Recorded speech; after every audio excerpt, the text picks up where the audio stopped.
नमस्कार। परख राष्ट्रीय सर्वेक्षण के लिए एक और वीडियो लेकर के मैं उपस्थित हुआ हूं। आप सभी का हमारे YouTube चैनल में बहुत बहुत स्वागत है। अभी तक आपने हमारे YouTube चैनल को सब्सक्राइब नहीं किया है तो प्लीज़ सब्सक्राइब कर लीजिए ताकि आने वाले सभी वीडियो का नोटिफिकेशन आप तक पहुंच सके। और आज के इस वीडियो में मैं कक्षा 6वीं के लिए गणित विषय पर SCERT छत्तीसगढ़ द्वारा निर्मित प्रश्न बैंक पर आधारित अभ्यास कार्य लेकर आया हूं। तो चलिए अभ्यास कार्य स्टार्ट करते हैं। प्रश्न पहला, एक बॉक्स में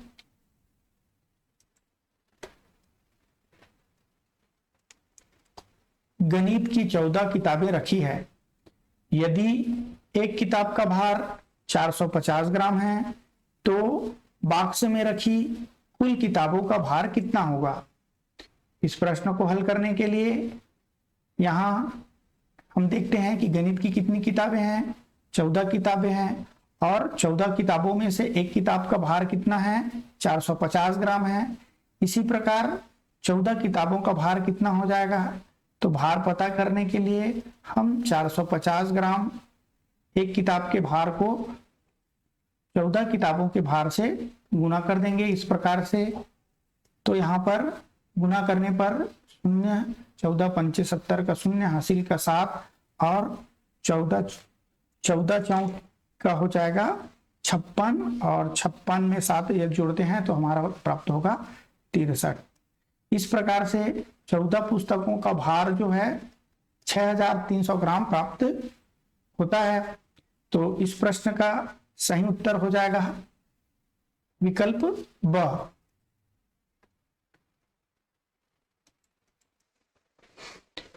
प्रश्न दूसरा, एक अलमारी में 6 खंड है। प्रत्येक खंड में 22 पुस्तकें रखी जा सकती है। ऐसे ही 8 अलमारियों में कुल कितनी पुस्तकें रखी जा सकेंगी। अर्थात यहां पर प्रश्न में एक अलमारी में 6 खंड दिया गया है। जैसे एक एग्जांपल ले लेते हैं। यहां पर मैंने बना दिया, मान लो अलमारी बना दिया, एक अलमारी, और इस अलमारी में जो है 6 खंड है। इस प्रकार से 1 2 3 4 5 6 खंड। अब यहां पर कहा गया है कि अलमारी के एक खंड में हम 22 पुस्तकें रख सकते हैं या रखी जा सकती है। तो इस प्रकार 6 खंड है यहां पर। तो इन 6 खंडों में जो है हम कुल कितनी पुस्तकें रख सकते हैं। एक खंड में हम 22 पुस्तकें रखते हैं तो कुल 6 खंडों में हम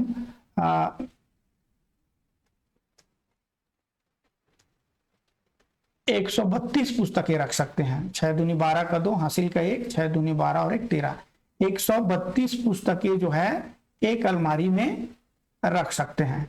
अब यहां पर कुल अलमारियों की संख्या 8 दी गई है तो हम क्या करेंगे, इस एक अलमारी के पुस्तकों की संख्या को 8 अलमारियों से हम गुना कर देंगे। तो 8 अलमारियों से गुना करेंगे तो कितना आ जाएगा, 8 दूनी 16 का 6, हासिल का 1 और 8 तिया 24 और 1 25 का 5, हासिल का 2, 8 एकम 8, 8 और 2 10। इस प्रकार से हमारा जो उत्तर हमको मिलता है वो 1056 पुस्तकें हैं। मतलब हम कुल 8 अलमारियों में 1056 पुस्तकें रख सकते हैं। तो इस प्रश्न का सही उत्तर यहां पर विकल्प अ हो जाएगा, ऑप्शन अ हो जाएगा। इसके बाद प्रश्न तीसरा, नीचे दिए गए प्रश्न में बॉक्स के स्थान पर कौन सी संख्या आएगी। प्रश्न दिया गया है और यहां पर बॉक्स बना है, बॉक्स में जो संख्या आएगी उसका हमको पता लगाना है। तो यहां पर ऊपर में दोनों का जो गुना का संबंध है और नीचे में उसका रिजल्ट है। तो हम क्या करेंगे, इस बॉक्स का संख्या पता करने के लिए 544 को जो है ऊपर वाली संख्या अर्थात 32 से इसको हम भाग कर देंगे। 32 से भाग करने के लिए क्या करेंगे, हम इसको यहां पर है ना, 32 से कम 32, तो इस प्रकार से यहाँ पर हो जाएगा आपका 4 में 2 गया 2 और 5 में 3 गया 2, और ये हम क्या करेंगे 4 को उतार देंगे, ये हो जाएगा 224। 224 को हम 7 से जो है 7 बार कर देंगे, 32 को 7 बार मल्टीप्लाई कर देंगे तो 7 दूनी 14, हासिल का 1 और 7 या 21 और 1 22। इस प्रकार से ये 17 बार में पूरा पूरा जो है भाग चला जाएगा। तो इस प्रकार से यदि हम 32 को 17 से गुना करें तो हमारा उत्तर जो है 544 प्राप्त होगा। अर्थात यहाँ पर इस बॉक्स में सही उत्तर हमारा 17 आ जाएगा। तो इस प्रश्न का सही उत्तर ऑप्शन सी हो जाएगा।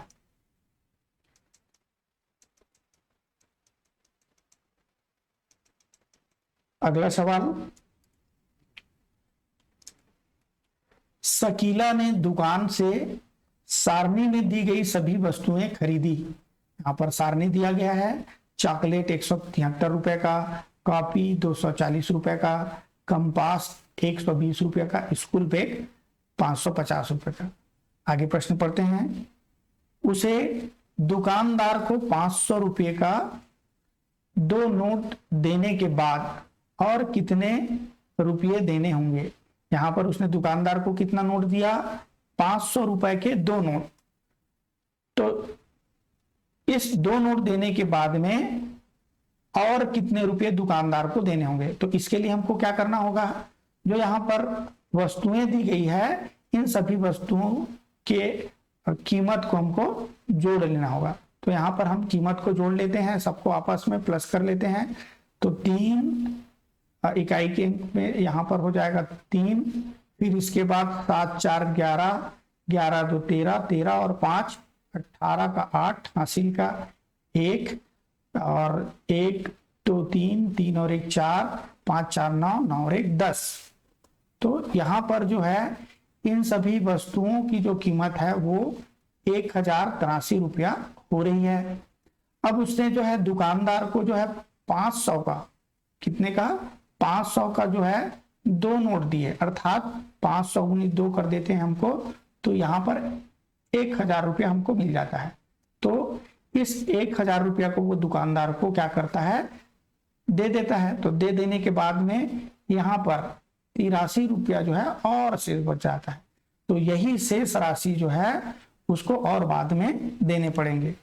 तो इस प्रश्न का जो सही उत्तर हो जाएगा ऑप्शन बी, 83 रुपये। इसके बाद क्वेश्चन नंबर 5, मीना 35 मिनट नृत्य का अभ्यास करती है और वह अपना अभ्यास शाम को 3:45 पर समाप्त करती है।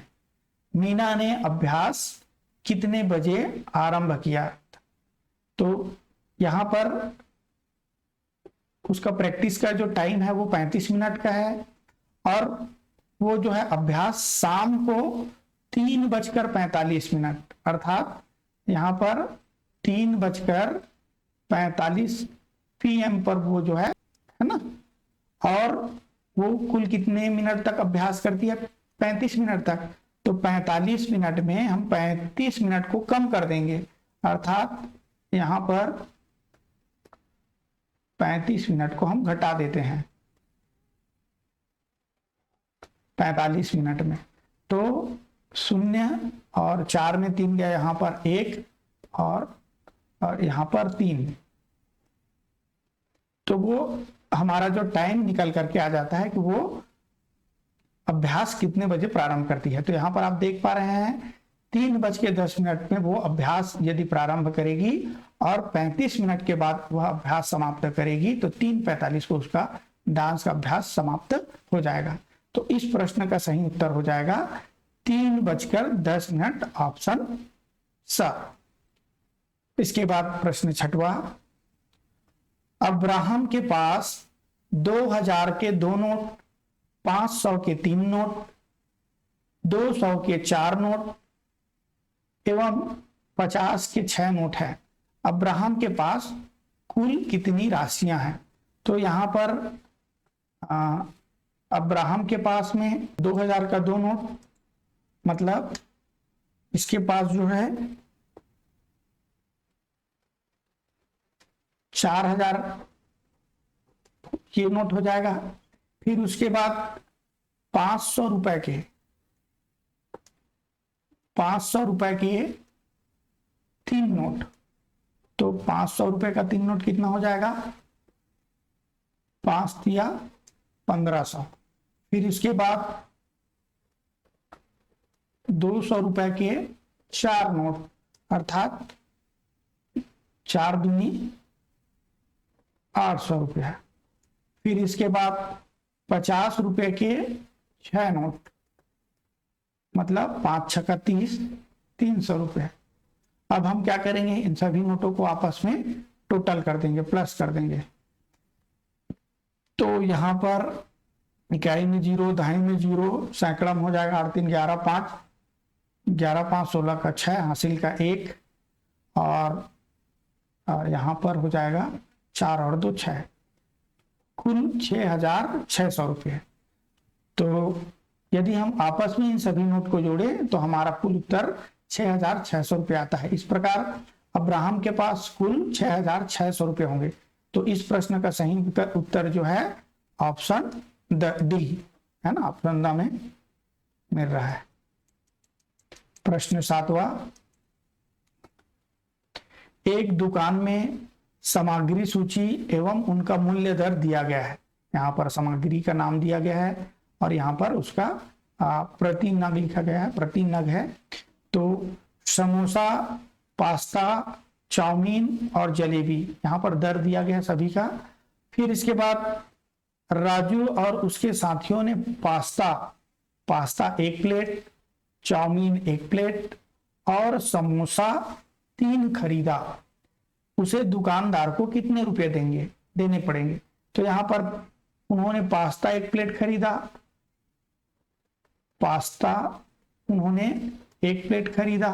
पास्ता का कीमत कितना है 1 प्लेट का, 15 रुपया।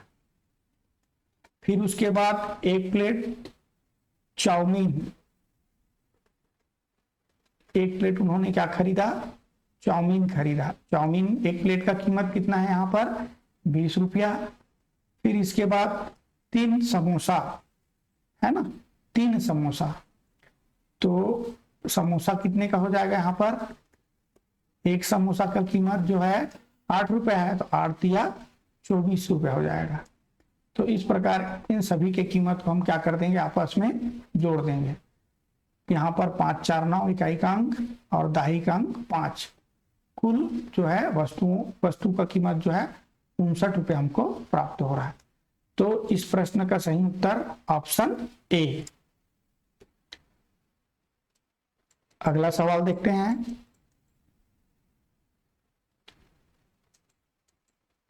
प्रश्न 8वां में यहाँ पर जग का चित्र बना हुआ है। 5 लीटर, 3 लीटर, 750 मिलीलीटर और 250 मिलीलीटर इसकी धारिता दी गई है। दिए गए चारों पात्रों में रखे दूध की मात्रा दी गई है। किसकी मात्रा दी गई है, दूध की मात्रा। इन चारों पात्रों के दूध को एक बड़े पात्र में रखा जाना है। इसके लिए कौन सा पात्र उपयुक्त होगा। इन सभी पात्रों के दूध को निकाल करके एक बड़ा पात्र में हमको रखना है। तो इसके लिए हमको क्या करना पड़ेगा, इन सभी को आपस में मिला देना होगा। मिला देना है मतलब जोड़ देना है। तो यहाँ पर हम देखते हैं लीटर और ये दोनों जो है मिलीलीटर में है। तो हम क्या करेंगे, इसको जोड़ने के लिए यहाँ पर लिख लेते हैं लीटर और यहाँ पर लिख लेते हैं मिलीलीटर, इस प्रकार से। तो जहां जहां पर लीटर लिखा है, जैसे यहाँ पर 5 लीटर है और 5 लीटर है और मिलीलीटर एक भी नहीं है, तो मिलीलीटर को हम यहाँ पर 00 लिख सकते हैं। फिर इसके बाद 3 लीटर है, 3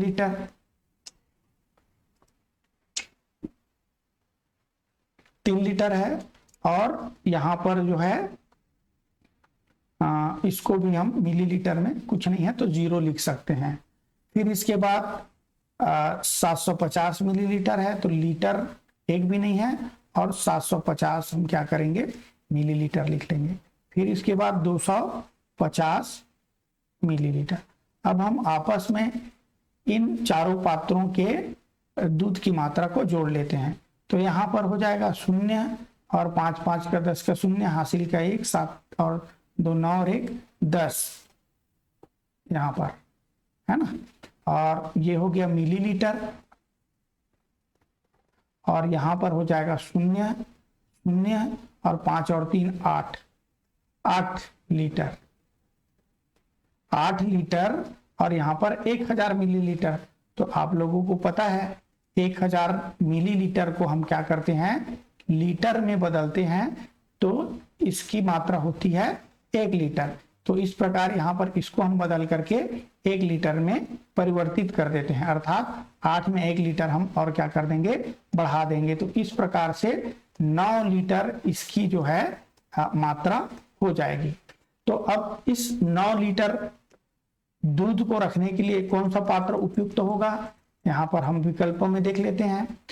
8.350 लीटर, 8.500 लीटर, 7.50 लीटर और यहाँ पर 9.0 लीटर। तो इस प्रकार इस प्रश्न का सही उत्तर ये वाला हो जाएगा। प्रश्न 9वां, रामू ने अपने बगीचे में लगाने के लिए 624 पौधे खरीदे। वह इन सभी पौधों को कुल 16 पंक्तियों में लगाता है। सभी पंक्तियों में पौधों की संख्या समान है, तो वह एक पंक्ति में कितने पौधे लगाया।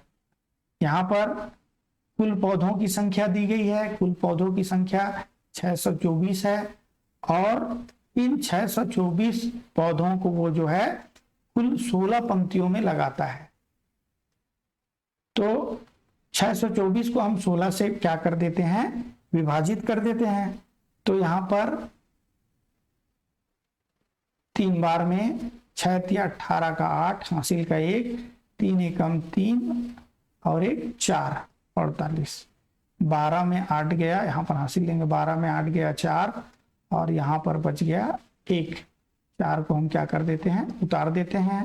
फिर 16 का पारा 9 बार पढ़ेंगे तो 144, 16 नियम 144। तो इस प्रकार से यहाँ पर पूरा भाग चला जाता है। यदि हम 624 को 16 भाग में बांटते हैं बराबर बराबर, तो हमको 39 प्राप्त होता है। तो इस प्रश्न का सही उत्तर 39 हो जाएगा। वह एक पंक्ति में जो है 39 पौधे लगाएगा, और इसका सही विकल्प हो जाएगा सा। इसके बाद 10वां प्रश्न देख लेते हैं। एक रोबोट समान कदमों की चाल से एक कदम में 30 सेंटीमीटर चलता है। एक कदम में 30 सेंटीमीटर चलता है। 12 मीटर की दूरी तय करने के लिए उसे कितने कदम चलना पड़ेगा। रोबोट की एक कदम चलने पर कितना दूरी वो तय करता है 30 सेंटीमीटर दूरी तय करता है। अब उनको कुल कितना दूरी तय करना है 12 मीटर की। 12 मीटर को हम सेंटीमीटर में बदल देंगे। तो 12 मीटर को सेंटीमीटर में बदलने के लिए 100 से गुना कर देंगे, तो यहाँ पर हो जाएगा 1200, और 1200 को हम 30 सेंटीमीटर से 1200 सेंटीमीटर को 30 सेंटीमीटर से डिवाइड करते हैं, तो यहाँ पर हो जाएगा 3 3 4 12 40 यहाँ पर कदमों की संख्या हमको प्राप्त हो जाएगी। तो इस प्रश्न का सही उत्तर हो जाएगा ऑप्शन बी। तो इस प्रकार से हमने आज 10 प्रश्नों का अभ्यास किया। मिलते हैं अगले वीडियो, तब तक के लिए आप सभी को बहुत बहुत धन्यवाद।